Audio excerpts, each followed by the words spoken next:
জানো তো অনেকদিন ধরে এই ব্লগটা আপলোড করবো করে করাই হচ্ছিল না। হাই এভরিওয়ান, আমি শ্রীলেখা মিত্রনয় দেবার নতুন একটা দিনের নতুন ব্লগে অনেকটা ওয়েলকাম। কেমন আছো? আমি কিন্তু ভীষণ ভালো আছি।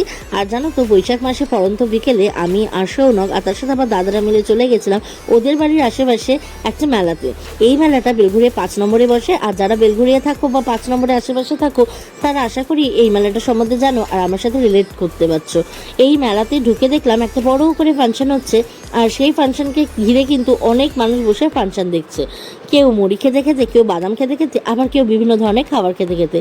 আমরাও তার অন্যথা করলাম না, আমরাও একটু আশেপাশে মেলাটাকে ঘুরে নিলাম। আর তারপর টুকিটাকি খাবার দাবার কিনে ভাবলাম বসে একটা জমজমাতি রোববারের বিকেলে আড্ডা মারি।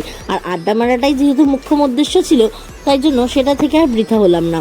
তাই জন্য খাবার খেতে খেতে কিছুটা আড্ডা মেরে অনেকটা ভালো সময় একসাথে কাটালাম। দেখা হচ্ছে অন্যদিন। টাটা।